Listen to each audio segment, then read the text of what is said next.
اعوذ باللہ من الشیطان الرجیم بسم اللہ الرحمن الرحیم ونستعین وصلی اللہ علی سیدنا محمد وآلہ الطاہرین ولعنۃ اللہ علی اعدائہم اجمعین۔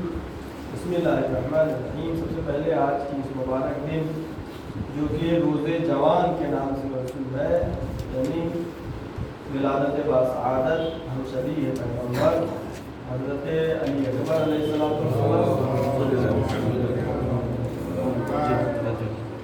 اور یہ عرض ضروری ہے کہ قرآن مجید کا احترام یہ نہیں ہے کہ اس کو رکھا جائے طاق پہ اور اس کو فون میں رکھ کر کے احترام کیا جائے۔ احترام قرآن کا یہ نہیں ہے۔ قرآن کا احترام یہ ہے کہ اس کو پڑھا جائے۔ کچھ لوگ اس طرح کا سوال کیسے کرتے ہیں کہ مثلا قرآن کو کیا لیٹ کے پڑھ سکتے ہیں؟ نہیں پڑھ سکتے ہیں، لیٹ کے پڑھ سکتے ہیں۔ تھک گیا آدمی نہیں پڑھ سکتا، لیٹ کے احترام ہی نہیں ہے۔ اس کا پڑھنا ہی اس کا احترام ہے، پڑھنا احترام ہے۔ ایک عالم کا احترام یہ نہیں ہے کہ آپ اس سے سوال نہیں کیجیے، عالم کا احترام ہے کہ آپ اس سے سوال کیجیے۔ قرآن کا احترام ہے کہ آپ اس کو پڑھیے اور سمجھیے، رکھنے کے لیے نہیں ہے کہ اس کو بند کر کے رکھ دو ایک دم بند ہے، بلکہ قرآن مجید اللہ کی کتاب وہ ہے جس کو پڑھنے سے انسان کو سکون ملتا ہے، ایمان بڑھتا ہے، دل کو قوت ملتی ہے، بہت اطمینان اور سکون، جو کہ آج کے زمانے میں بہت زیادہ ہر آدمی کو یہ پرابلم ہے۔ لیکن اس کا راستہ بہترین کیا ہے؟ قرآن مجید کی زیادہ سے زیادہ تلاوت کریں، اس کو سمجھیں اور اس سے استفادہ کریں۔ آیت نمبر 17 ہو گیا تھا، آج آیت نمبر 18 پڑھیں گے ہم۔ اعوذ باللہ من الشیطان الرجیم بسم اللہ الرحمن الرحیم۔ سورہ نساء پارہ نمبر 4 آیت نمبر 18۔ وَلَيْسَتِ التَّوْبَةُ لِلَّذِينَ يَعْمَلُونَ السَّيِّئَاتِ حَتَّى إِذَا حَضَرَ أَحَدَهُمُ الْمَوْتُ قَالَ إِنِّي تُبْتُ الْآنَ وَلَا الَّذِينَ يَمُوتُونَ وَهُمْ كُفَّارٌ أُولَئِكَ أَعْتَدْنَا لَهُمْ عَذَابًا أَلِيمًا۔ وَلَيْسَتِ التَّوْبَةُ، توبہ کا راستہ کھلا ہوا ہے، کب تک ہے؟ اس آیت میں خدا وزیر اعظم بیان فرما رہا ہے، لیست التوبہ للذین یعملون السیئات، جو برا کام کرتے ہیں ان کے لیے توبہ نہیں ہے، مگر کب تک ہے؟ حتی اذا حضر احدهم الموت، جب موت کا وقت آ جائے، یعنی جب تک موت کا وقت نہیں آیا ہے، جب تک توبہ کا دروازہ نہ ہے۔ لیکن جیسے موت کا فرشتہ دکھائی دے دیا، جیسا کہ تفاسیر میں ہے، ابن معصومین علیہ السلام نے فرمایا ہے کہ جب انسان کی موت کا وقت آتا ہے تو دنیا، وہ دوسری دنیا کی چیزیں اس کو دکھائی دینے لگتی ہیں، اس کو اپنے اعمال کے انجام دکھائی دینے لگتے ہیں، اس کو اس کے فوائد دکھائی دینے لگتے ہیں۔ لہذا اب اس وقت جو ہے توبہ اگر کرے گا تو توبہ قبول نہیں ہوگی۔ جو موت کا فرشتہ آ گیا اور اس دنیا سے اس کا رابطہ ختم ہو رہا ہے، کچھ دکھائی نہیں دے رہا، اس کو دوسری آنکھ اس کی کھل گئی ہے، دوسری دنیا کی، وہاں کی چیزیں وہ دیکھنے لگا ہے، اب اس وقت توبہ کرے گا تو اس کی توبہ قبول نہیں ہوگی۔ جسے فرعون جب ڈوبنے لگا تو کہا کہ اب ہم بنی اسرائیل کے خدا پر ایمان لائے، موسیٰ کے خدا پر ایمان لائے، اللہ نے کیا کہا قرآن میں؟ اب اس وقت توبہ قبول نہیں ہوگی۔ اس لیے کہ کمال انسان کا وہ ہے کہ غیب پر ایمان لا کر کے پھر اعمال انجام دے۔ جنت دیکھ لیا پھر نماز پڑھ رہے ہیں، کوئی کمال نہیں ہے۔ جہنم دیکھ لیا پھر گناہ سے بچ رہے ہیں تو کمال نہیں ہے۔ جب اس کو دکھا دیا گیا تو اب اس کی توبہ بھی اس وقت قبول نہیں ہے۔ حتی اذا حضر احدهم الموت، جب موت کا فرشتہ حاضر ہو گیا اب توبہ قبول نہیں۔ قال انی تبت الآن، کہ اب ہم توبہ کر رہے ہیں، یہ سب توبہ قبول نہیں ہوگی۔ اور کس کی توبہ؟ وَلَلَّذِينَ يَمُوتُونَ وَهُمْ كُفَّارٌ، اور ان کی بھی توبہ قبول نہیں ہوگی جو مر جائے اور کفر کی حالت میں ہو۔ کفر کی حالت میں ہم یہ نہ سمجھیں کہ صرف جو ہے مسلمان جو نہیں وہی کفر کی حالت میں نہیں، بلکہ ہو سکتا ہے مسلمان ہو، مذہب پہ ہو، دیندار ہو، لیکن مرتے وقت، جان نکلنے کے وقت ایمان پر جان نکلنا یہ اہم ہے۔ لہذا بزرگان نے، علماء نے اس بات کی تاکید کی ہے کہ ایران میں مشہور بھی کہتے ہیں عاقبت بخیر فرما، پروردگار ہماری عاقبت بخیر فرما، یعنی بالکل آخری ٹائم جو اس وقت ہم دنیا سے با ایمان جائیں۔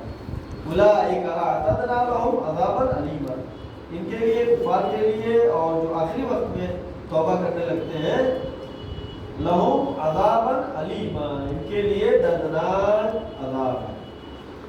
اب آیت نمبر 19 پڑھیں گے۔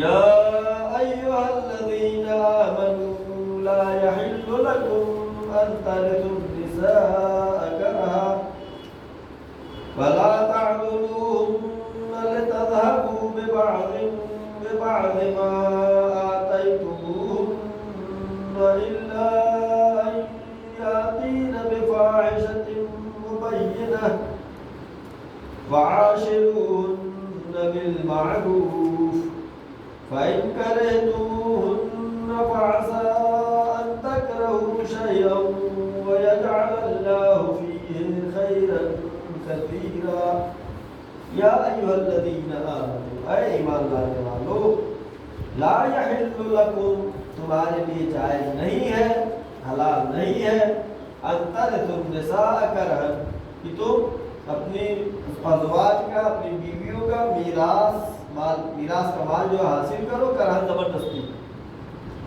ولا تعضلوهن لتذهبوا ببعض ما آتيتموهن، اور نہ ان کو ستاؤ اور ان کو تکلیف دو، لتذهبوا ببعض ما آتيتموهن، تاکہ تم نے جو مہر کا پیسہ انہیں دیا ہے اس میں سے واپس لے لو، اس کے لیے ان کو ستاؤ نہیں، اپنے سے معاف کر دے، غلط چیز ہے، پہلے آیت میں الا ان یاتین بفاحشۃ مبینہ، لیکن اگر جو ہے وہ عورت جو ہے فاحشہ مبینہ گناہ کا مرتکب ہوتی ہے، زنا کا مرتکب ہوتی ہے، تب اس پہ اس کو تکلیف دے سکتے ہیں، اس کو اذیت دے سکتے ہیں تاکہ وہ گناہ سے بچے۔ وعاشروہن بالمعروف، حکم خاص ہو رہا ہے اور ان کے ساتھ نیکی کے ساتھ پیش آؤ۔ فَإِن كَرِهْتُمُوهُنَّ فَعَسَىٰ أَن تَكْرَهُوا شَيْئًا، اگر تم اکراہ رکھتے ہو، پسند نہیں کرتے ہو کسی وجہ سے، تب بھی جو ہے نا کہ تھوڑا سا کوئی بات مزاج کے خلاف ہو گیا تو طلاق کی بات آئی نہیں۔ فَإِن كَرِهْتُمُوهُنَّ، اگر تم انہیں پسند نہیں کرتے ہو پھر بھی ان کے ساتھ زندگی گزارو، فَعَسَىٰ أَن تَكْرَهُوا شَيْئًا وَيَجْعَلَ اللَّهُ فِيهِ خَيْرًا كَثِيرًا، اور خداوند عالم جس چیز کو تم برا سمجھ رہے ہو اس کو برداشت کرو، اور خداوند عالم اس کے بدلے میں تمہیں خیر کثیر عطا کرتا ہے۔ ہو سکتا ہے کوئی اس کی عادت، کوئی صفت پسند نہ ہو، البتہ مرتکب فاحشہ گناہ کے علاوہ کوئی اس کی صفت پسند نہ ہو، کوئی اس کا انداز پسند نہ ہو، ہوتا ہے اس طرح سماج میں، اس پہ اگر شوہر برداشت کرتا ہے خداوند عالم کہہ رہا ہے کہ اس کے بدلے میں خداوند عالم خیر کثیر عطا کرتا ہے۔ ہو سکتا ہے اس کی ایک بری صفت ہونے کی وجہ سے آپ پر بہت ساری نعمتیں اللہ نے دی ہو اسی کے بدلے میں۔ لہٰذا اس آیت کی تفسیر میں ہمارے پانچویں امام حضرت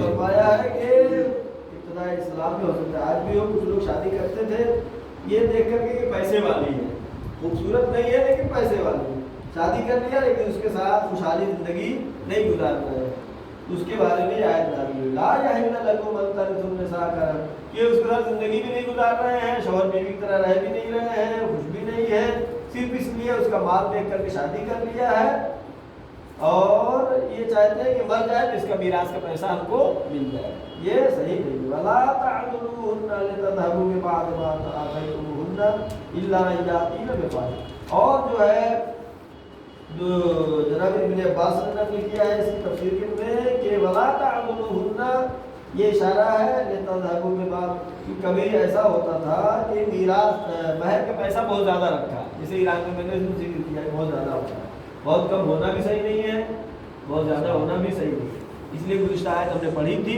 کہ تاکہ اس کے اگر طلاق ہو بھی گیا تو اس کا کچھ کام چل سکے، اس میں 1000 2000 میں کام نہیں چلنے والا ہے، میراث اس لیے ہے، البتہ ساتھ ساتھ روایات میں بھی تاکید ہے کہ زیادہ مہر بھی نہیں ہونا چاہیے۔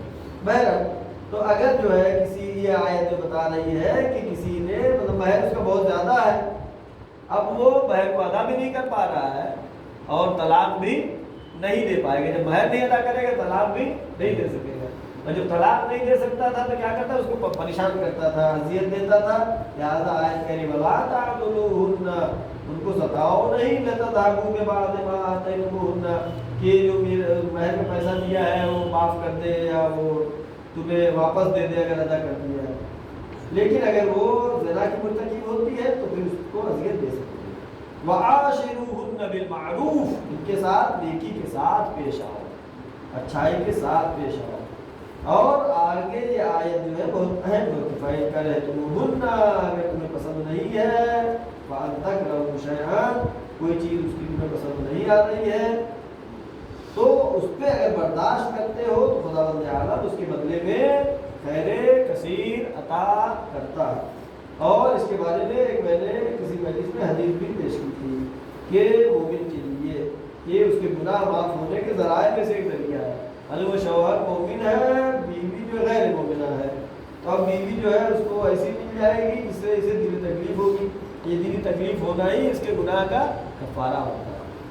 یا الٹا ہو سکتا ہے بیوی مومنہ ہو، شوہر جو ہے بے دین ہو، تو اب کیا ہوتا ہے، شوہر جو ہے سخت مزاج ہے، عورت کو اس سے تکلیف ہو رہی ہے، یہ تکلیف بھی سبب بنتا ہے کہ اس کے گناہوں کا کفارہ ہوگا. یہاں پہ خداوند اعظم بالکل واضح الفاظ میں کہہ رہا ہے وَيَجْعَلَ اللَّهُ فِيهِ خَيْرًا كَثِيرًا، اللہ نے اس میں تمہارے لیے خیر کثیر عطا کیا ہے. یہ نہیں کہ تھوڑی سی انبن ہو گئی، تھوڑی سی مخالفت ہو گئی، تھوڑی سی بات میں جو ہے طلاق تک کی بات پہنچ جائے، ایسا نہیں ہونا چاہیے. اور اس پہ جو ہے خداوند عالم کی سورے میں خاص کر عورتوں کے لیے بہت ہی مفید اور کام کی چیزیں ہیں. لہذا اس کا مطالعہ بہرحال ہر ایک کو کرنا چاہیے. اور قرآن مجید وہ قانون بتاتا ہے، وہ راستہ بتاتا ہے، وہ طریقہ بتاتا ہے کہ انسان دنیا میں اچھی زندگی گزارے. دنیا میں زندگی گزارے ہم نے سمجھ لیا کہ دین، قرآن، معصومین یہ سب آخرت کے لیے ہے. یہ سوچ غلط ہے.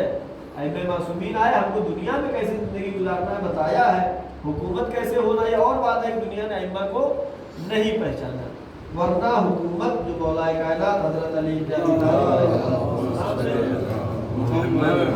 تھوڑا سا موقع ملا، اس میں بہت ساری جنگیں ہوئی، لیکن حکومت کا وہ نمونہ امام نے پیش کر دیا اور یہ ہم کو ایک امید دلاتی ہے جو کہ آج 15 شعبان بھی آنے والی ہے. ہر انسان منجی عالم بشریت امام زمانہ عجل اللہ تعالیٰ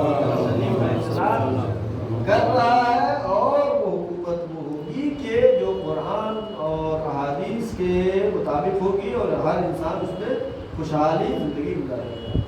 وصلی اللہ علیہ سیدنا محمد وآلہ الطاہرین. صدق اللہ العلی العظیم.